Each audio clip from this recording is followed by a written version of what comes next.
নমস্কাৰ, welcome back to our YouTube channel. আমি Luchen G কে অসমীয়া মাধ্যমত আলোচনা কৰিছিলোঁ আমাৰ জি কে ফাউণ্ডেশ্যন বেটছৰ। তো সম্পূৰ্ণ জি কে ফাউণ্ডেশ্যন বেটছৰ আমি লুচেন জি কেৰ পৰাই বাকী ইণ্ডিয়ান টপিকছবিলাক কভাৰ কৰিব চেষ্টা কৰিছোঁ। আৰু বাকী অসমৰ কাৰণে আমি জি কে ফাউণ্ডেশ্যন বেটছত আমি অসমৰ আমাৰ NCERT আৰু বিভিন্ন আমাৰ অসমৰ বুকছৰ পৰা আমি কভাৰ কৰিম অসমৰ। আৰু বাকী আপোনালোকে জানে মই MCQ প্ৰেক্টিছ কৰি আছোঁ। MCQটো বহুতখিনি তথ্য মই কভাৰ কৰিব চেষ্টা কৰি আছোঁ। তো আজিৰ আমাৰ ফাউণ্ডেশ্যন বেটছত লেকচাৰ নম্বৰ 14 হয়। আজি আমি আলোচনা কৰিম ৰিলিজিয়াছ মুভমেণ্টৰ ওপৰত, যি 1500 আৰু 1600 শতিকাত ৰিলিজিয়াছ মুভমেণ্ট হৈছিলে, ভক্তি মুভমেণ্ট আৰু চুফি মুভমেণ্ট আছিলে। সেই আটাইবোৰ ভক্তি ইনভলভমেণ্টবিলাক কোন কোন মানে ভক্তি মুভমেণ্টৰ লগত জড়িত আছিলে আৰু কোন কোন চুফি মুভমেণ্টৰ লগত জড়িত আছে, আৰু ভক্তি মুভমেণ্ট আৰু চুফি মন্দিৰৰ পন্থা কেনেকুৱা আছে মুভমেণ্টৰ, আটাইবোৰ আমি আলোচনা কৰিম।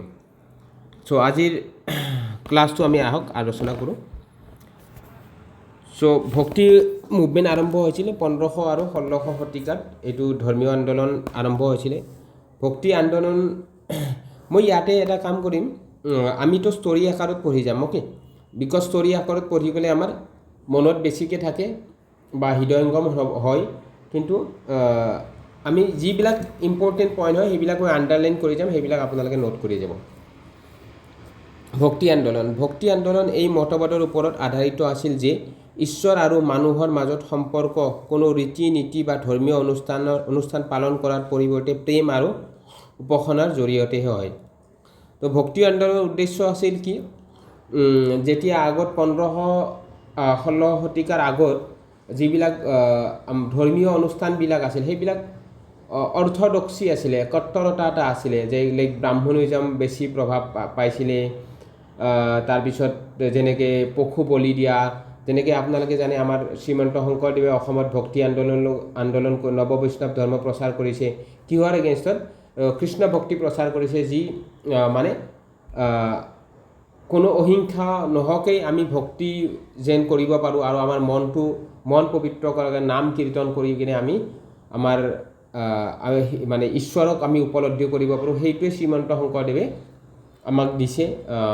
তাৰ পৰাই সেইখিনি পিৰিয়ডতে এই মহান মানে ভক্তি আন্দোলনৰ সাধুসনবিলাক আহে। আমি পিছত আৰু আমি ভালকৈ আলোচনা কৰিম। চ' অৰ্থডক্সি যি ফিলচফি আছে সেইবিলাক কি কৰিছিলে, নাকচ কৰিছিলে। প্ৰথমবাৰৰ বাবে দক্ষিণ ভাৰতত ভক্তি আন্দোলন কেৱল এক ধৰ্মীয় মতবাদৰ পৰা সামাজিক আৰু ধৰ্মীয় সমতাৰ ওপৰত আধাৰিত এক বহল জনপ্ৰিয় আন্দোলনলৈ বিকশিত হৈছিল। ইয়াৰ নেতৃত্ব দিছিল আলৱাৰ্ছ নামৰ জনপ্ৰিয় সন্ত কবিসকলে, যিসকলে প্ৰবন্ধস নামৰ সমূহীয়া গীতৰ জৰিয়তে বৈষ্ণৱ ধৰ্মৰ আৱেগিক দিশটো প্ৰতিনিধিত্ব কৰিছিল। দশম শতিকাৰ পিছত ইয়াৰ অৱনতি ঘটিছিল। তো নেক্সট হৈছে যি এই ভক্তি আন্দোলনৰ প্ৰভাৱ পৰিছিলে দক্ষিণ ভাৰতৰ পৰাই আৰম্ভ হৈছিলে, ঠিক আছে। আৰু তাৰে নেতৃত্ব দিছিলে আলৱাৰ্ছ সকললৈ, ঠিক আছে। আৰু নেক্সট আমি গম পাম ৰামানুজা আছিলে দক্ষিণ ভাৰতৰ যি ভক্তি আন্দোলনৰ, তেওঁ সূত্ৰপাত কৰিছিলে ৰামানুজা, আমি পিছত পাম আৰু এতিয়া। কিন্তু একাদশ শতিকাত আচাৰ্যসকলৰ, যিসকল বৈষ্ণৱ ধৰ্মৰ বৌদ্ধিক দিশটো প্ৰতিনিধিত্ব কৰিছিল, আচাৰ্যসকলৰ দ্বাৰা ইয়াক এক দাৰ্শনিক আৰু মতাদৰ্শগত আন্দোলন হিচাপে পুনৰ জীৱিত কৰা হৈছিল। ইয়াৰ ভিতৰত আটাইতকৈ গুৰুত্বপূৰ্ণ আছিল ৰামানুজা, ভেৰি ইম্পৰ্টেণ্ট, এইটো মই আণ্ডাৰলাইন কৰিছোঁ। যাৰ শিষ্য ৰামানন্দই ইয়াক উত্তৰ ভাৰতলৈ লৈ গৈছিল। তো ৰামানুজাৰ শিষ্য কোন হয়? ৰামানন্দ হয়। আৰু তেওঁ উত্তৰ ভাৰতত, চাউথ ইণ্ডিয়াৰ পৰা আমাৰ নৰ্থ ইণ্ডিয়াতো ভক্তি মুভমেণ্টটো আৰম্ভ কৰিছিল তেখেতে, ঠিক আছে। তো এইটো এটা ইম্পৰ্টেণ্ট হয় কি ৰামানুজা যি একাদশ শতিকাত ভক্তি আন্দোলন আৰম্ভ কৰিছিলে, তাৰে উত্তৰ ভাৰতত কোনে সম্প্ৰসাৰণ কৰিছিলে? ৰামানন্দই কৰিছিলে। চ' নেক্সট আমি টপিক চাওঁ। এই ভক্তি আন্দোলনৰ মূল বৈশিষ্ট্যসমূহ আমি কি আছে? ৰীতি নীতি আৰু বলিদান পৰিহাৰ কৰিছিল, যেনেকৈ আমাৰ আপোনাৰ শংকৰদেৱে জানে, শংকৰদেৱে বলিদানৰ প্ৰথাৰ প্ৰতি বিৰোধিতা কৰিছিলে, বলি প্ৰথাৰ প্ৰতি। তো ভক্তি আন্দোলনৰ এইটোৱে আছিলে কি কট্টৰতা, কট্টৰতা বস্তুটো মানে বস কৰিছিলে ভক্তি আন্দোলনত। হৃদয় আৰু মনৰ পবিত্ৰতা, মতবাদ আৰু ভক্তিৰ ওপৰত গুৰুত্ব দিছিল। চ' এই মানে যেনেকৈ আমাৰ নৱ বৈষ্ণৱ ধৰ্ম, মই চব আমাৰ অসমৰ এক্সাম্পল দিয়ে ক'ম, তেতিয়া আপোনালোকে বুজি পাব। বিকজ কিছুমান হয়তো বহুতে হয়তো পঢ়া নাই বা সেইটো কাৰণে সেইটো বস্তু আপুনি তত্ত্বটো বুজি পোৱাতে আমি যিহেতু নৱ বৈষ্ণৱ ধৰ্ম অসমত আছে, তো আমি অসমৰে এক্সাম্পল দিম, হয়নে? তো কি আমাৰ নাম কীৰ্তন, যেনেকৈ আমাৰ শংকৰদেৱ, শ্ৰীমন্ত শংকৰদেৱে নৱ বৈষ্ণৱ ধৰ্ম প্ৰচাৰ কৰিছিল। তেখেতে কি কৰিছিলে, যে বিভিন্ন মন্দিৰ, নামঘৰ নিৰ্মাণ কৰিছিলে, হয়নে নাই? নামঘৰ নিৰ্মাণ কৰি তাতে কি মানে নাম কীৰ্তনৰ মাধ্যমেৰে হৃদয় আমাৰ পবিত্ৰ কৰাৰ কাৰণে বা হৃদয় আৰু মনৰ পবিত্ৰতাৰ মানে চেষ্টা কৰিছিল পবিত্ৰ কৰাৰ কাৰণে। স্বাভাৱিকতে এক ঈশ্বৰবাদী আছিলে, হয়নে? এক দেও, এক সেউ, এক বিনে নাহি কেও। কোনে কৈছিলে এইটো? শ্ৰীমন্ত শংকৰদেৱে কৈছিলে, হয় নাই? মানে এক ঈশ্বৰবাদী আছিলে ভক্তি আন্দোলন, মানে এজনে ঈশ্বৰ আৰু এজনৰ ঈশ্বৰৰ বাহিৰে আৰু কোনো ঈশ্বৰ নহয়। তো সেইটো মতবাদ দিছিলে শ্ৰীমন্ত শংকৰদেৱে। সেইটো কাৰণে কি শ্ৰীমন্ত শংকৰদেৱে আমাৰ কৃষ্ণ ধৰ্মৰ মানে প্ৰচাৰ, মানে কৃষ্ণ ভক্তিটো প্ৰচাৰ কৰিছিল। তেওঁ কৈছিল না এক দেও এক সেও, ঈশ্বৰৰ আছে সগুণ ৰূপত আৰু নিৰ্গুণ ৰূপত। তো ভগৱান দুটা ৰূপত আছে, এটা সগুণ আৰু নিৰ্গুণ। সগুণ মানে যি এটা প্ৰত্যক্ষ ৰূপ দৰ্শন, এটা প্ৰত্যক্ষভাৱে যদি আপুনি আধ্যাত্মিকতাত আপোনাৰ প্ৰবল হয় আপুনি, তেতিয়া আপুনি প্ৰত্যক্ষভাৱে ঈশ্বৰকো দৰ্শন কৰিব পাৰে। আৰু এটা নিৰ্গুণ ৰূপো আছে, যি আমাৰ ফিলচফিত আছে, যি এজ এ লাইট হিচাপে ভগৱানৰ ৰূপো আছে। মানে লাইট মানে ব্ৰহ্মজ্যোতি বুলি কয়, এইটো ব্ৰহ্মজ্যোতি এইটো ভগৱানৰ নিৰ্গুণ মানে অৱতাৰ বুলি কয়। জ্ঞান আছিল এক গঠনমূলক অংশ।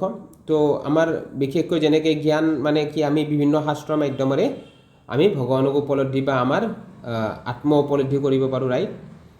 এক সমতাভিত্তিক আন্দোলন, জাতিভেদ প্ৰথা বৰ্জন কৰা হৈছিল। ইয়েছ, আমাৰ যেনেকৈ নৱ বৈষ্ণৱ ধৰ্মত কোনো জাতি, মানে যিকোনো জাতিৰ মানুহ আহিয়ে নৱ বৈষ্ণৱ ধৰ্মত আমি শংকৰদেৱৰ সময়ত আমি যোগদান কৰিব পৰা গৈছিলে, ৰাইট? উপাসনাৰ শ্ৰেষ্ঠ পদ্ধতি হৈছে ভজন গাওঁ আৰু ব্যক্তিগত প্ৰচেষ্টাৰ ঈশ্বৰক উপলব্ধি কৰা। তো মেইন হৈছে ভজন কীৰ্তন, এইবিলাকতে ঈশ্বৰক পুৰোহিতৰ শ্ৰেণীৰ কোনো প্ৰয়োজন নাছিল। তো আমাৰ যেনেকৈ শ্ৰীমন্ত শংকৰদেৱে আপুনি কৈছে, আমাৰ মন্দিৰটোৰ কোনো পুৰোহিতৰ ব্যৱস্থা নাছিলে, হয়নে নাই? কোনো যজ্ঞ এইবিলাক কৰাৰ ব্যৱস্থা নাছিলে। তো মানে জাষ্ট থাপনা এখন পাতি ভাগৱত আসন থাপনা এখন পাতিব, থাপনাত জাষ্ট ফল মূল অলপ অফাৰ কৰিব, তাতে কি ভাগৱত পাঠ কৰিব, নাম কীৰ্তন কৰিব, সেইটোৱে উপাসনা পদ্ধতি আছিলে, হয়নে? সন্তসকলে স্থানীয় ভাষাত প্ৰচাৰ কৰিছিল, যেনেকৈ আমাৰ শংকৰদেৱ আমাৰ যেনেকৈ স্থানীয় ভাষাত অসমীয়াত বৈষ্ণৱ ধৰ্ম প্ৰচাৰ কৰিছিল, হয়নে? বিশেষকৈ তেওঁ বহুত যিবিলাক লিখনি তেওঁ ব্ৰজাৱলী ভাষাতে লিখিছিলে, বাট কিন্তু স্থানীয় ভাষাটো প্ৰচাৰ কৰিছিলে, হয়নে? আমি পঢ়িম গোটেই সনবিলাক, যিমান আমাৰ এইবিলাক আছে আমি সেইবিলাক আটাইবোৰ পঢ়িম। এইকেইটা ভেৰি ইম্পৰ্টেণ্ট হয়।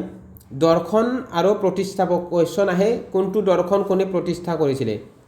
বিশিষ্ট অদ্বৈত ৰামানুজাচাৰ্য, মনত ৰাখিব, ৰামানুজাচাৰ্য, বিশিষ্ট অদ্বৈত ৰামানুজাচাৰ্য, দ্বৈত অদ্বৈত আৰু ভেদাভেদ নিম্বাৰ্ক আচাৰ্য, ভেৰি ইম্পৰ্টেণ্ট। এইকেইটা আপোনালোকে মনত ৰাখিব। বাকী ওপৰৰখিনি তাতে মই ৰামানুজা আৰু ৰামানুজাই চাউথ ইণ্ডিয়াত প্ৰচাৰ কৰিছিলে ১১শ শতিকাত, তাৰপিছত ৰামানন্দই উত্তৰ ভাৰতলৈ কৰিছিলে। আমি ওপৰৰ পেৰেগ্ৰাফত এইখিনি ইম্পৰ্টেণ্ট পাইছিলোঁ, বাকী যিখিনি আমি লৈছোঁ এইখিনি আমি বুজাৰ কাৰণে, কি আচলতে ভক্তি মুভমেণ্ট যি হিষ্ট্ৰীত আমাক দিছে লুচেণ্টত, তো কি ইম্পৰ্টেঞ্চ আছে এইখিনি বুজাৰ কাৰণে আমি এইবিলাক তথ্য পঢ়িছোঁ আৰু পঢ়িব লাগিব আমি, তেতিয়াহে বুজি পাম বা মনত থাকিব। দ্বৈত ফিলচফি দৰ্শন কোনে কৰিছিলে? মাধৱ আচাৰ্যই কৰিছিলে দ্বৈত ফিলচফি, ইম্পৰ্টেণ্ট হয়। তাৰপিছত শুদ্ধাদ্বৈত বিষ্ণু স্বামীয়ে কৰিছিলে। অ'কে, এইকেইটা আপোনালোকে কাইণ্ডলি নোট কৰি ল'ব, এইকেইটা ইম্পৰ্টেণ্ট হয়। এতিয়া আহক ভক্তি সন্তসকল, যি সন্ত মানে সাধুসকল আছিলে ভক্তি আন্দোলনত, তেখেতসকলৰ বিষয়ে আমি জানো আহক। হেৰি এইকেইটা ইম্পৰ্টেণ্ট হয়, কোনে কি দৰ্শন দিছিলে সেইবিলাক আমি পাম, আৰু কিবা যদি ৰাইটিং আছিলে সেইবিলাকো আমি পাম। তো প্ৰথম হৈছে ৰামানুজা কেতিয়া হৈছে? একাদশ শতিকাত আছিলে, 1017 পৰা 1137। দক্ষিণ ভাৰতৰ বৈষ্ণৱ সন্ত আছিলে ৰামানুজা, অলৰেডি আমি ডিছকাছ কৰিছোঁ। ভক্তি আন্দোলনৰ প্ৰাৰম্ভিক সূত্ৰধাৰ আৰু বিশিষ্ট অদ্বৈত দৰ্শনৰ প্ৰচাৰক। তো ভক্তি আন্দোলনৰ প্ৰাৰম্ভিক সূত্ৰধাৰ কাৰ পৰা হৈছে? আচাৰ্যৰ পৰা হৈছে, ৰামানুজাৰ পৰা হৈছে। কুৱেশ্যন আহে, ভক্তি আন্দোলনৰ সূত্ৰপাত কোনে কৰিছিলে? ৰামানুজাই কৰিছিলে। আৰু তেওঁ বিশিষ্ট দ্বৈতৰ দৰ্শনৰ প্ৰচাৰক আছিলে, ৰাইট। ৰামানন্দ, তেওঁৰ নেক্সট আমি পঢ়িলোঁ ৰামানন্দ, যি 14 আৰু 15 শতিকাত উত্তৰ ভাৰতৰ প্ৰথম মহান ভক্তি সন্তা, যিয়ে জাতি বৰ্ণ লিংগ নিৰ্বিশেষে সকলোৰে বাবে ভক্তিৰ দুৱাৰ মুকলি কৰিছিল। তো এই উত্তৰ ভাৰতত ৰামানন্দই প্ৰচাৰ কৰিছিলে ভক্তি আন্দোলন, এইখিনি মনত ৰাখক। বাকীটো জানে, যিহেতু অলৰেডি আগত পঢ়িছোঁ কি ভক্তি আন্দোলনৰ লগত কোনো জাতি ধৰ্ম কোনো ভেদাভেদ নাছিলে, গতিকে এইখিনি আপোনালোকে জাষ্ট কানেক্ট কৰিব পাৰিব। কবিৰ, যাক কবিৰ দাস বুলি কয়, তো ৰামানন্দৰ আটাইতকৈ ৰক্ষণশীল শিষ্য আছিলে কবিৰ, যিয়ে জাতি বৰ্ণ মূৰ্তি পূজা অনাহক ৰীতি নীতিৰ বিৰোধিতা কৰিছিল আৰু হিন্দু মুছলমানৰ মাজত পাৰ্থক্য দূৰ কৰি সামাজিক ঐক্যতা বিশ্বাসী আছিলে। অ'কে, চ' কবিৰ দাসটো কাৰ আছিলে? ৰামানন্দৰ শিষ্য আছিলে, মনত ৰাখিব, এইটো ইম্পৰ্টেণ্ট লাইন হয়। টাইম লাইনটো ইমান মনত নাৰাখিলেই হ'ল, কি টাইমত, কিন্তু ৰামানুজৰ টাইম লাইনটো আপোনালোকে মনত ৰাখিব। 11 শতিকাত গুৰু নানক দেৱ কোন আছিলে? গুৰু নানক আমি যোৱা ক্লাছ MCQ ক্লাছত অলৰেডি পঢ়িছোঁ, হয়নে? এজন নিৰ্গুণ ভক্তি সন্ত আৰু সমাজ সংস্কাৰক, শিখ ধৰ্মৰ প্ৰথম গুৰু আছিলে আৰু প্ৰতিষ্ঠাপক আছিলে। শিখ ধৰ্মৰ প্ৰতিষ্ঠাপক কোন আছে? গুৰু নানক আছে। শিখ ধৰ্মৰ যি গুৰু গ্ৰন্থ চাহিব কোনে ৰচনা কৰিছিলে? গুৰু অৰ্জুন দেৱে না, অৰ্জুন দেৱে ৰচনা কৰিছিলে, হয়নে? যি গুৰু গ্ৰন্থ চাহিবে, মনত ৰাখিব। তেওঁ সপ্তম গুৰু আছিলে, গুৰু অৰ্জুন দেৱ দেই, মনত ৰাখিব। চৈতন্য মহাপ্ৰভু কোন আছিলে? এখেত কৃষ্ণ ভক্তি পন্থাৰ মহান সন্তসকলৰ মাজত এজন আৰু গৌড়ীয় আৰু বেংগল বৈষ্ণৱ ধৰ্মৰ প্ৰতিষ্ঠাপক। যি চৈতন্য মহাপ্ৰভু আপোনালোকে যাব ৱেষ্ট বেংগলত, আপোনালোকে জানে যি সকলো বহুতো চৈতন্য মঠ আছে তাতে, মঠ এইবিলাক। তো তেওঁ ৱেষ্ট বেংগলত বিশেষকৈ প্ৰচাৰ কৰিছিলে কৃষ্ণ ধৰ্ম, মানে বৈষ্ণৱ ধৰ্ম। যেনেকৈ আমাৰ অসমত নৱ বৈষ্ণৱ ধৰ্ম শংকৰদেৱ, আৰু শংকৰদেৱ আৰু চৈতন্য মহাপ্ৰভু সমসাময়িক আছিলে। আমাৰ শ্ৰীমন্ত শংকৰদেৱে যেনেকৈ 1449 জন্ম হৈছিলে, হয় নে? বৰদোৱা আলিপুখুৰীত। তো এইও এখেতৰো সময় চাওক, 1486 এখেতে জন্ম হৈছিলে আৰু 1533 আছিলে, বহুত কম সময় আছিলে তেখেতে। তো এখেত শ্ৰীমন্ত শংকৰদেৱৰ সমসাময়িক, আৰু শ্ৰীমন্ত শংকৰদেৱক এখেতে মিটো কৰিছিলে পুৰীত। পুৰী যেতিয়া শংকৰদেৱ ভ্ৰমণ কৰিছিল না, তেতিয়া এখেতৰ লগত মিট কৰিছিলে শংকৰদেৱে, ঠিক আছে।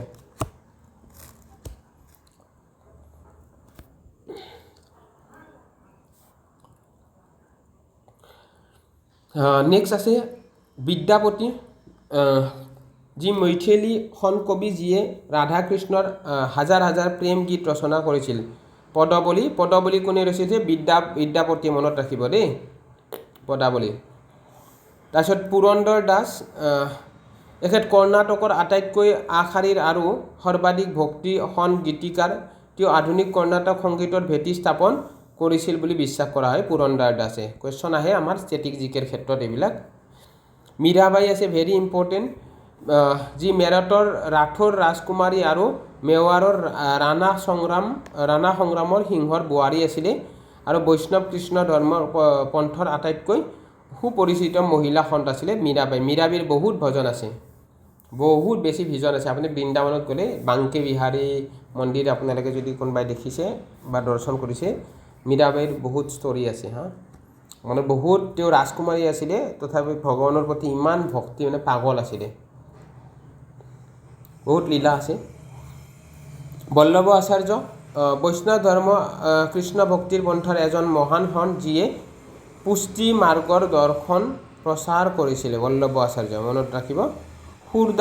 সুৰদাসো এটা ইম্পৰ্টেণ্ট, আগ্ৰাৰ এজন অন্ধ কবি আছিলে। সুৰদাস, আপোনালোকে ফটো দেখিছে যদি সুৰদাসৰ চাব, তেওঁ বহুত ভগৱানৰ কি আছিলে গীত ৰচনা কৰিছিলে ভগৱানৰ। তেওঁ সুৰ সাগৰত কৃষ্ণৰ মহিমা গান গাইছিলে দাসে মনত ৰাখিব দেই তুলসী দাস ৰামচৰিত মানস ৰচনা কৰিছিল তুলসী দাসে হয়নে বৈষ্ণৱ ধৰ্মৰ ৰাম ভক্তি পন্থাৰ মহান কবি তেওঁ ৰামচৰিত মানস আৰু কবিতাৱলী আৰু গীতাৱলীৰ বিখ্যাত লেখক তো ৰামচৰিত মানসৰ আমি যোৱা ক্লাছটো MCQ ক্লাছত আমি পাইছোঁ তুলসী দাসে ৰামচৰিত মই অলৰেডি মেনশ্যন কৰিছোঁ তো আমাৰ ভেৰি ইম্পৰ্টেণ্ট আমাৰ অসমৰ কাৰণে আমাৰ পিতৃ আমাৰ অসমীয়া জাতিৰ পিতৃ শ্ৰীমন্ত শংকৰদেৱ তেখেতে অসমত নৱবৈষ্ণৱ ধৰ্মৰ প্ৰচাৰ কৰিছিল আৰু এইখিনিত লুচেণ্টত জাষ্ট সংক্ষেপে এইটো দিয়া আছে বাট আমি শংকৰদেৱৰ বিষয়ে যেতিয়া আমি অসমৰ পঢ়িম তেতিয়া আমি ভালকৈ পঢ়িম আৰু মই MCQৰ মাধ্যমেৰে যিমান পাৰোঁ কভাৰ কৰিব চেষ্টা কৰি আছোঁ আপোনালোকে দেখিছে MCQবোৰ যিসকলে চাই আছে চ' নেক্সট আছে দাদু দয়াল যি এজন নিৰ্গুণ ভক্তিসন যি টৌনৰ জাতিৰ আছিল গুজৰাটত জন্মগ্ৰহণ কৰিছিল যদিও তেওঁৰ গোটেই জীৱন ৰাজস্থানত কটাইছিল দাদু পন্থৰ প্ৰতিষ্ঠাপক চ' দাদু পন্থৰ প্ৰতিষ্ঠাপক কোন আছিলে দাদু দয়াল এইটো মনত ৰাখিব এনেকৈ মনত ৰাখিব পাৰিব ত্যাগাৰাজা এজন তেলেগু ব্যক্তি যিয়ে তামিলনাডুত জীৱন কটাইছিল কৰ্ণাটক সংগীতৰ মহান গীতিকাৰ তেওঁ বিষ্ণুৰ অৱতাৰ আৰু বাল্মীকিৰ ৰামায়ণৰ নায়ক ৰামৰ ৰূপত ঈশ্বৰক উপাসনা কৰিছিল ত্যাগৰাজ তেওঁ ক'ৰ আছিলে তামিলনাডুৰ আছিলে মনত ৰাখিব তো ইয়াৰ ভিতৰত এতিয়া মহাৰাষ্ট্ৰত অলপ সুকীয়াকৈ দিছে তো মহাৰাষ্ট্ৰৰ যি ভক্তি সন্তসকল আছিলে তেওঁলোকৰ বিষয়ে আমি কেইটামান ইম্পৰ্টেণ্ট আছে সেইকেইটা আমি জানি লোৱা ভাল হ'ব জ্ঞানেশ্বৰ বা জ্ঞানদেৱ তেখেতে 1271 পৰা 1296লৈকে আছিলে মহাৰাষ্ট্ৰৰ ভক্তি আন্দোলনৰ মূল ভেটি মাৰাঠী ভাষা আৰু সাহিত্যৰ প্ৰতিষ্ঠাপক দেই জ্ঞানদেৱ বা জ্ঞানেশ্বৰ মনত ৰাখিব কুৱেশ্যন আহে তেওঁ লিখিছিল যেনেকৈ ভাগৱত গীতাৰ ওপৰত এখন দীঘলীয়া ভাষ্য লিখিছিল যাক ভাৱাৰ্থা দীপিকা সাধাৰণতে জ্ঞানেশ্বৰী বুলি জনা যায় তো জ্ঞানেশ্বৰী কেনে লিখিছিলে জ্ঞানদেৱ বা জ্ঞানেশ্বৰী লিখিছিলে এইটো ইম্পৰ্টেণ্ট হয় জ্ঞানেশ্বৰী বা জ্ঞানেশ্বৰী নিদিয়ে ভাৱাৰ্থা দীপিকা বুলিও দিব পাৰে এইটো লাইনটো আপোনালোকে মনত ৰাখিব তো এইটো ইম্পৰ্টেণ্ট হয় আৰু জ্ঞানেশ্বৰ ক'ৰ কবি আছিলে মহাৰাষ্ট্ৰ মাৰাঠী সাহিত্যৰ প্ৰতিষ্ঠাপক আছিলে তাৰপিছত নামদেৱ আহে মহাৰাষ্ট্ৰৰ জ্ঞানেশ্বৰৰ সমসাময়িক আছিলে নামদেৱ তেওঁ জাতিগতভাৱে দৰ্জী আছিল আৰু সকলো জাতিভেদৰ বিৰোধিতা কৰিছিল তেওঁ ভক্তিৰ লক্ষ্য আছিলে পণ্ডৰপুৰৰ বিঠুৱা বা বিঠুৱাল বিষ্ণুৰ সৈতে চিনাক্ত কৰা হৈছে বিঠুৱাল স্বামী মন্দিৰ পণ্ডৰপুৰত আছে মনত ৰাখিব এইটো এটা ইম্পৰ্টেণ্ট পণ্ডৰপুৰত বিঠল স্বামী মন্দিৰ আছে দেই বিঠুৱা বিঠল বাৰকাৰী পন্থা নামদেৱে স্থাপন কৰিছিলে একনাথ আছিলে একনাথ মহাৰাষ্ট্ৰৰ এজন মহান পণ্ডিত হন যিয়ে ভাৱাৰ্থ ৰামায়ণ নামেৰে ৰামায়ণৰ ওপৰত এখন ভাষ্য লিখিছিলে ভাৱাৰ্থ ৰামায়ণ আন এখন ভাষ্য ভগৱত পুৰাণ একাদশ খণ্ডৰ ওপৰত লিখিছিলে কিন্তু একনাথে লিখিছিলে তুকাৰাম আছিলে সন্ত তুকাৰাম বুলি কয় মহাৰাষ্ট্ৰৰ আটাইতকৈ মহান ভক্তি কবি আছিলে এখেত যিয়ে ভক্তি কবিতাৰ মহিমা বৰ্ণনা আৰু অভংগ নামেৰে ভক্তিমূলক কবিতা লিখিছিল তো অভংগ কোনে লিখিছিলে সন্ত তুকাৰাম তেখেতে সন্ত তুকাৰাম বুলিও কয় আৰু তুকাৰাম বুলিও কয় ৰামদাস আছিলে মহাৰাষ্ট্ৰৰ শেষ মহান কবি আছিলে আৰু ডাকবোৰ্ড তেওঁৰ ৰচনা আছিলে ৰামদাসৰ ডাকবোৰ্ড তেওঁৰ ৰচনা এতিয়া আমি ভক্তি আন্দোলনৰ যিমানকেইটা ইম্পৰ্টেণ্ট যি আমি দৰ্শনকেইটা মনত ৰাখিব লাগিব আৰু ইয়াৰে দৰ্শনকেইটা আৰু ভক্তি আন্দোলনৰ লগত ৰিলেটেড চনকেইটাৰ কি তেওঁলোকৰ মহান যি কোনে কি দৰ্শন কৰিছিলে আৰু কি কোনটো এৰিয়াত কৰিছিলে যেনেকৈ কুৱেশ্যন আহে আপোনালোকে পাইছে চৈতন্য মহাপ্ৰভু ক'ত প্ৰচাৰ কৰিছিলে ৰামানুজাই ক'ত প্ৰচাৰ কৰিছিলে পুৰন্দৰে ক'ত প্ৰচাৰ কৰিছিলে বা জ্ঞানেশ্বৰ ক'ত আছিলে এইবিলাক কুৱেশ্যন আহে দেই সেইটো কাৰণে মই গোটেইখিনি লৈছোঁ জাষ্ট ষ্টৰী আকাৰত পঢ়িলে আমাৰ মনত থাকিব সুফিবাদৰ কিছুমান ইম্পৰ্টেণ্ট মই কৈ যাম সুফি আন্দোলন আমি ভক্তি আন্দোলন সামৰণি কৰিলোঁ এতিয়া সুফি আন্দোলন সুফিবাদ ইছলামৰ ৰহস্যবাদী আন্দোলন সুফিসকলে যি শৰীয়ত গ্ৰহণ কৰিছিল যদিও তেওঁলোকে ধৰ্মীয় আচৰণ কেৱল আনুষ্ঠানিক অনুগত্যৰ মাজতে সীমাবদ্ধ নাছিল তেওঁলোকে পোনপটীয়াভাৱে ঈশ্বৰক অনুভৱ কৰাৰ লক্ষ্যৰে ধৰ্মীয় অভিজ্ঞতাৰ ওপৰত গুৰুত্ব দিছিল সুফি মতবাদৰ ঈশ্বৰৰ সৈতে মিলনৰ ওপৰত আধাৰিত আছিল যিটো হিন্দু আৰু মুছলমানৰ ৰীতি নীতিৰ অবিহনে ঈশ্বৰৰ প্ৰতি প্ৰেম প্ৰাৰ্থনা উপবাস আৰু ৰীতি নীতিৰ জৰিয়তে লাভ কৰিব পাৰি মুখ্য বৈশিষ্ট্যসমূহ বিভিন্ন চিলচিলা অৰ্ডাৰৰ সংগঠিত হৈছিল। হিন্দু ধৰ্ম, খ্ৰীষ্টান ধৰ্ম আৰু বুদ্ধ ধৰ্ম, জৰাষ্ট্ৰ ধৰ্মৰ পৰা বিভিন্ন ধাৰণা আৰু আচাৰ আচৰণ গ্ৰহণ কৰিছিল চুফীসকলে। বিভিন্ন ধৰ্মৰ পৰা গ্ৰহণ কৰিছিল। চুফীসকলে আধ্যাত্মিক আত্মা উন্নয়নৰ জৰিয়তে মানৱ সেৱাৰ লক্ষ্য ৰাখিছিল। হিন্দু মুছলমান ঐক্য আৰু সাংস্কৃতিক সংশ্লেষণৰ বাবে আগ্ৰহী আছিল। গোড়ামীৰ বিৰোধিতা কৰিছিল, মানে অৰ্থডক্সিৰ বিৰোধিতা কৰিছিলে। তেওঁলোকে ঈশ্বৰৰ প্ৰতি বিশ্বাস আৰু ভক্তি প্ৰচাৰ কৰিছিল। ভৌতিক জীৱনক নিৰুৎসাহিত কৰিছিল, কিন্তু সম্পূৰ্ণ পৰিত্যাগ পক্ষপাতী নাছিল।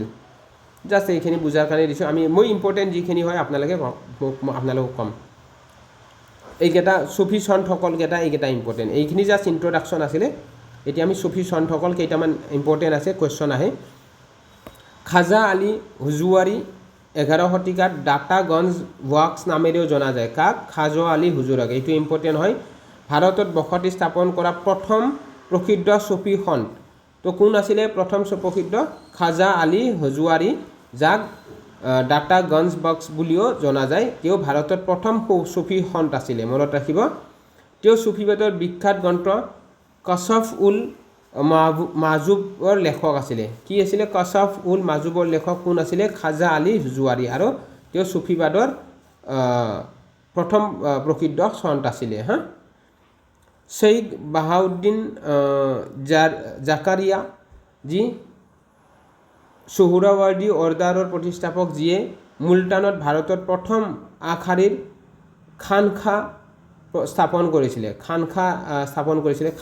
খানখা মানে এইটো জাষ্ট স্পেলিং হয় ইংলিছৰ, QAH হ'ব, খানখোৱা। এইটো জাষ্ট ইছলামিক নাম কাৰণে এইটো আপোনালোকে এনেকৈ অলপ এইখিনি এনেকৈ পাব। অলপ ইছলামিক যিহেতু নেম আছে, ইছলামিক নেমবিলাক আপোনালোকে জানে অলপ এনেকুৱা ধৰণৰ। খাজা মঈনুদ্দিন চিস্তি, যি চিস্তি অৰ্ডাৰ প্ৰতিষ্ঠাপক আছিলে, ভাৰতৰ প্ৰথম আৰু আটাইতকৈ জনপ্ৰিয় উদাৰ চুফী অৰ্ডাৰ।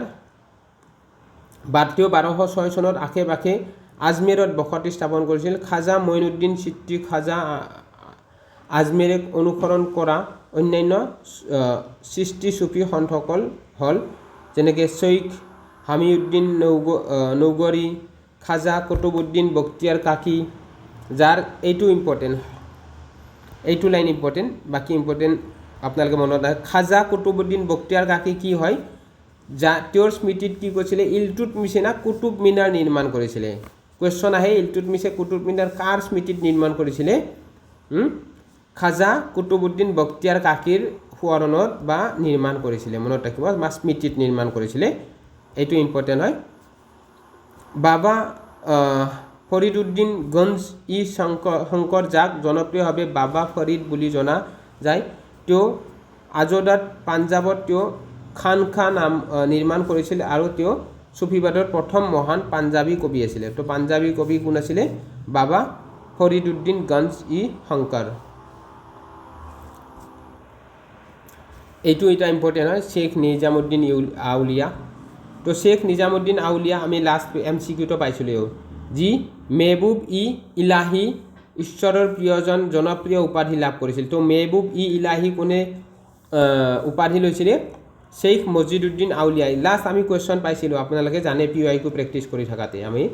তেওঁ দিল্লীত তেওঁৰ খানখা নিৰ্মাণ কৰিছিল আৰু তেওঁ চিস্তি অৰ্ডাৰ আটাইতকৈ বিখ্যাত চুফী সন্তসকলৰ মাজত এখন।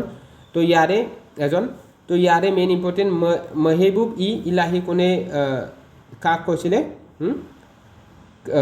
শ্বেখ নিজামুদ্দিন আউলিয়াক কৈছিলে, ৰাইট। শ্বেখ নাছিৰুদ্দিন মেহমুদ, যি কৰিশ্মান চিস্তি সন্ত, যি পিছলৈ চিৰাগ ই দিল্লীৰ চাকি নামেৰেও জনাজাত হৈছিলে। ছৈয়দ মহম্মদ গেছু দানাজ, এইটো ইম্পৰ্টেণ্ট নহয়। তো চফীসকলৰ এইটো এটা ইম্পৰ্টেণ্ট আছিলে, এইটো আপোনালোকে মনত ৰাখিব, ঠিক আছে। আৰু কোনে প্ৰতিষ্ঠা কৰিছিলে এইটো মনত ৰাখিব, খাজা আলী হুজুৱাৰী, যাক দাতাগঞ্জ ৱাক্স নামেৰেও জনা যায়।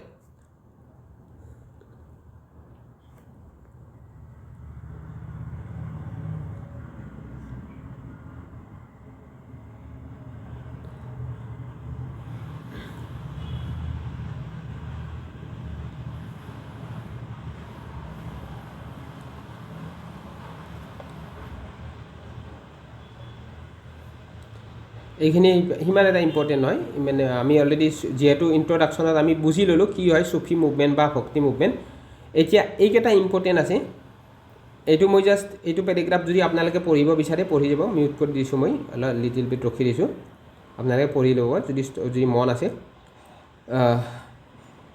মই সেইবিলাক পঢ়িব গ'লে আৰু এক্সট্ৰা টাইম যাব চ' সিমান ইম্পৰ্টেণ্ট নহয় কাৰণে মই সেইটো স্কিপ কৰিছোঁ তো এইকেইটা অৰ্থকেইটা মনত ৰাখিব কেৱল চুফি বা চুফি শব্দৰ অৰ্থ কিছুমান যিহেতু ইছলামিক নেম ন তো তাৰে অৰ্থ সোধে ঠিক আছে চুফি শব্দ আৰু অৰ্থ যি তাজবুক মানে কি চুফিবাদ বুলি কয় এইটো চুফি শব্দ আৰু অৰ্থ চুফিবাদ আমাৰ যেনেকৈ অসমীয়াত তাৰপিছত শৈখ পীৰ মুৰ্ছিদ হৈছে আধ্যাত্মিক শিক্ষক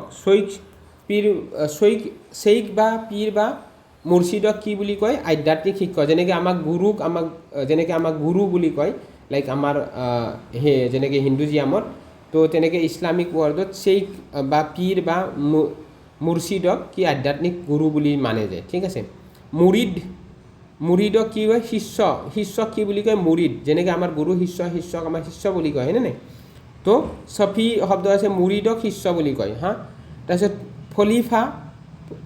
খলিফাক উত্তৰাধিকাৰী বুলি কয় খানখা যি আতিথ্য কেন্দ্ৰ বা হস্পিচ বুলি কয় ঠিক আছে আতিথ্য কেন্দ্ৰ মনত ৰাখিব চামা কি বুলি কয় সংগীতানুষ্ঠান বুলি কয় চামাক তাৰপিছত ৰাক্সাক নৃত্যক ৰাক্সা বুলি কয় তাৰপিছত ফানা আত্মা বিলুপ্তি বুলি কয় ফানা আপুনি জানেনে এটা ফানা আত্মা বিলুপ্তি তাৰপিছত জিয়াৰত এইটো ইম্পৰ্টেণ্ট হয় জিয়াৰত তীৰ্থযাত্ৰী এইটো আহিছে কুৱেশ্যন মই পাইছোঁ জিয়াৰতক তীৰ্থযাত্ৰীবিলাকক জিয়াৰত বুলি কয় মনত ৰাখিব চুফি শব্দত তো এতিয়া আমি কনক্লুজনত আহিলোঁ ভক্তি আৰু চুফি আন্দোলনৰ সাফল্যসমূহ কি আচলতে হৈছিলে আমি যিহেতু ভক্তি আন্দোলন আৰু চুফি আন্দোলনৰ আমি পঢ়িলোঁ বিশেষকৈ চুফিৰ পৰা 2-3টা কুৱেশ্যন মই আহিছে অৰ্থবিলাক আহে আৰু ইয়াৰ পৰা কোনে প্ৰচাৰ কৰিছিলে ভাৰতত তাৰ পৰা আহে আৰু যেনেকৈ বক্তিয়াৰ কাকীৰ নামত যি ইলতুৎমিছে কুতুব মিনাৰ নিৰ্মাণ কৰিছিল সেইটো এটা ইম্পৰ্টেণ্ট লাইন হয় আৰু ইয়াৰে অৰ্থকেইটা ইম্পৰ্টেণ্ট হয় তো ভক্তি আৰু চুফি আন্দোলন সাফল্যসমূহ চাওঁ সিহঁতে ইজনে সিজনক যি প্ৰভাৱিত কৰিছিল আৰু ইজনে সিজনৰ পৰা উত্তৰাধিকাৰী হৈছিল ভক্তি আন্দোলনে হিন্দু ধৰ্মৰ সংস্কাৰ সাধন কৰিছিল আৰু চুফি আন্দোলনে ইছলাম ধৰ্মৰ উদ্ধাৰ কৰিছিলে ঠিক আছে তো চবতে কট্টৰতাবাদ আছিলে তো চুফিবিলাকে ইছলামৰ প্ৰতি তেওঁলোকে মানে ইছলাম ধৰ্মৰ যি কট্টৰতা আছে সেইটো নাশ কৰিব চেষ্টা কৰিছিল দুয়োটাই গোৰামীৰ মানে অৰ্থডক্সিৰ ওপৰত বাধা আৰোপ কৰিছিল তো ভক্তি মুভমেণ্টতো অৰ্থডক্সিটো আমাৰ বাধা দিছিল আৰু চুফিটো কৰিছিলে দুয়োটাই সামাজিক সংস্কাৰমূলক ব্যৱস্থাক উৎসাহিত কৰিছিল যি সমাজৰ কাৰণে ভাল হয় সেইটো গ্ৰহণ কৰিছিলে আন্তঃধৰ্মীয় ইণ্টাৰ ৰিলিজন ভাতৃত্ববোধৰ এক পৰিৱেশ সৃষ্টি কৰিছিল মানে যেনেকৈ বহুত ধৰ্মৰ মাজত এটা ভাতৃবোধ যেনেকৈ হিন্দু মুছলমান শিখ বুদ্ধ সকলৰ মাজত এটা ভাতৃত্ব সৃষ্টি কৰিছিলে আঞ্চলিক ভাষাৰ বিকাশ সাধন হৈছিলে এক সাংস্কৃতিক সংশ্লেষণ হৈছিল যিয়ে ভাৰতত মোগল শাসক আকবৰৰ অধীনত এক ৰাষ্ট্ৰীয় চৰকাৰলৈ ৰূপান্তৰিত কৰিছিলে ৰাইট তো এইখিনিয়ে সাফল্য আছিলে ভক্তি আৰু চুফি আন্দোলনৰ তো আমি আজিৰ টপিকটো আমি ভক্তি মুভমেণ্ট ৰিলিজিয়াছ মুভমেণ্টে আছিলে ৰিলিজিয়াছ মুভমেণ্টত আমাৰ ভক্তি আৰু চুফি আন্দোলনৰ লগত ৰিলেটেড বহুতখিনি তথ্য আমি কভাৰ কৰিছোঁ তো আমাৰ next topic will be Mughal যুগ আমি এতিয়া মধ্যযুগীয় ইতিহাস আপোনালোকে জানে আমি লুচেন জিকেৰ পৰা এনচিয়ান হিষ্ট্ৰী অলৰেডি কমপ্লিট কৰিছোঁ তো মধ্যযুগীয় হিষ্ট্ৰীৰ লাষ্ট ক্লাছটো আমাৰ আছিলে বিজয়নগৰ এম্পায়াৰ আছিলে বিজয়নগৰৰ এম্পায়াৰৰ আমি আলোচনা কৰিছিলোঁ তো বিজয়নগৰ এম্পায়াৰৰ বহুতখিনি ইম্পৰ্টেণ্ট তথ্য আমি আলোচনা কৰিছোঁ তাৰে আগতে আমি দিল্লী চালতানাত আলোচনা কৰিছিলোঁ অ'কে এতিয়া আমি যি মধ্যযুগীয় ইতিহাস তাৰে আমি মোগলৰ টপিক আমি আহি পালোঁ তো মোগলটো ভেৰি ইণ্টাৰেষ্টিং হয় ইয়াৰ পৰা বহুতখিনি আমি নলেজ ল'ব পাৰিম কি হৈছিলে আচলতে ইতিহাসত কি ইভেণ্ট হৈছিলে সেই আটাইবোৰ আমি আলোচনা কৰিম এটা তো নেক্সট ক্লাছটো কালি নাহিব কালি মে বি পৰহি আহিব তো আপোনালোকে 1 by 1 প্ৰথমৰ পৰা চাই আহক তেতিয়া বুজি পাব আৰু মই আপোনালোকক ক'ব বিচাৰিছোঁ এনেকৈ freely GK foundation batch may be আপোনালোকে পাব লাইক কিন্তু লাইক জি কে যি ফাউণ্ডেশ্যন বেচ কৰে তেওঁলোকে ক'ৰ পৰা জি কে পঢ়ুৱায় অভিয়াছলি NCERT বা লুচেণ্টৰ পৰাই পঢ়াব নিজেতো জি কে বনাব নোৱাৰে না তো অলৰেডি কিতাপৰ পৰাই ৰেফাৰেঞ্চ ল'ব না নিজেতো নাজানে কি এইটো মই এইটো সৃষ্টি কৰিছোঁ নিজে ডিস্কভাৰ কৰিব পৰা বস্তু নহয় ন তো অলৰেডি পুৰণা জি কেৰ পৰাই ল'ব তাৰ পৰাই লৈ কিনে আপোনালোকক পেইড কোৰ্চ কৰি বেচিব তো মই এটাই কথা কৈছোঁ আপোনালোকে ইউটিউবত ফ্ৰীলি বস্তুবিলাক পাইছে তো ইয়াৰ পৰা আপোনালোকে লাভ উঠাওক ঠিক আছে এনেকৈ অসমীয়াত অনুবাদ কৰি কোনো আজিলৈকে এটা ইউটিউব চেনেলে আপোনালোকক দিয়া নাই আৰু নিদিয়েও কোনেও নিদিয়ে সকলোৱে নিজৰ প্ৰফিট বিচাৰে বাট মই ইয়াতে নিস্বাৰ্থভাৱে মই আপোনালোকক দিছোঁ জাষ্ট সেইটোৱে ক'ব লগা আছিল অলৰেডি মই বহুতবাৰ কৈছোঁ এইটো কথা তো আমি মোগলৰ আৰম্ভণি ক'ৰ পৰা হয় বাবৰৰ পৰা হয়নে বাবৰে কি দিল্লী চুলতানতৰ যি শেষ ৰজা আছিলে ইব্ৰাহিম লোধি যি প্ৰথম বেটেল পানিপথৰ যুদ্ধ হয় 1526 চনত সেই পানিপথৰ যুদ্ধত ইব্ৰাহিম লোধিক হৰুৱাই কিনে মোগল বংশ স্থাপন কৰিছিলে বাবৰে হয়নে তাৰপিছত মোগল বংশৰ পিছত বাবৰৰ পিছত তাৰপিছত হুমায়ুন আহে হয়নে নাই হুমায়ুনৰ পিছত আপোনাৰ আকবৰ আহে হয়নে চ' তাৰপিছত লাষ্টত এইফালে ঔৰংজেব আহে হয়নে তো হুমায়ুনৰ লগত এটা ষ্টৰিও আছে শ্বেৰশ্বাহ আছে যদি শ্বেৰশ্বাহে কি কৰিছিলে হুমায়ুনক হেৰুৱাইছিল তো বুজিছেনে যদি সেই সময়ত তাৰপিছত শ্বেৰশ্বাহ চুৰীৰ মৃত্যু হৈ যায় শ্বেৰশ্বাহ চুৰীৰ যদি মৃত্যু নহয় ন তেতিয়া আমাৰ ইণ্ডিয়াত না মোগল শাসন নহয় আমাৰ আফগানী শাসন হ'লেহেঁতেন শ্বেৰশ্বাহ চুৰী আফগান আছিলে আফগানত তো আমি পঢ়িম আটাইবোৰ তথ্য আমি পঢ়িম ভালদৰে অ'কে চ' মই জাষ্ট সংক্ষেপে ক'লোঁ তো এতিয়া আমি আজি ক্লাছটো ইয়াতে সামৰণি কৰিছোঁ নেক্সট লগ পাম নেক্সট ক্লাছত তো সকলোকে ধন্যবাদ থাকিল সকলোৱে ভালকৈ থাকিব আৰু আপোনালোকে প্ৰিপেৰেশ্যন কৰি গৈ থাকক বৰ্তমান বহুত অপৰচুনিটি আহিছে আমাৰ অসমত আগতে কেতিয়াও এনেকুৱা অপৰচুনিটি অহা নাছিল লাইক যেনেকৈ অসম পুলিচ আহিছে অসম ফৰেষ্ট ডিপাৰ্টমেণ্ট আহিছিলে ADRE আহিব তো বিভিন্ন এক্সাম আহি আছে তো সকলোৱে ভালকৈ গভীৰভাৱে প্ৰিপেৰেশ্যন কৰক পূৰা ডেফলি পঢ়ক আৰু মানে বিশেষকৈ জিকেটো ষ্ট্ৰং কৰক কাৰণ জিকেতে চেলেঞ্জ হয় বাকী মেথছ ৰিজনিংটো পাৰি যায় আৰু মানে অলপ প্ৰেক্টিছ কৰিলে হ'ল জিকে ক'ৰ পৰা আহে আনপ্ৰেডিক্টেবল হয় না জিকে এখন সমুদ্ৰ হয় তো ভালদৰে বেছটো কমপ্লিট কৰি লাইক বনাই লওক আপোনাৰ জিকেৰ বেছটো তো ইমান ধুনীয়াকৈ অসমীয়াত গোটেই বস্তু উপলব্ধ আছে আপোনালোকে ইয়াৰ পৰা লাভ উঠাওক অ'কে চ' চেনেলটো নতুন হয় সকলোকে অনুৰোধ কৰিছোঁ চেনেলটো কাইণ্ডলি শ্বেয়াৰ কৰিব লাইক শ্বেয়াৰ কমেণ্ট আৰু ছাবস্ক্ৰাইব কৰি যাব যিসকলে চাব ক্লাছবোৰ অ'কে থেংক ইউ লগ পাম নেক্সট ক্লাছত ধন্যবাদ আৰু আজি ৰাতি মই এটা MCQ আৰু প্ৰেক্টিছ ছেশ্যন এটা আনিম সেইটো আপোনালোকে প্ৰেক্টিছ কৰিব অ'কে থেংক ইউ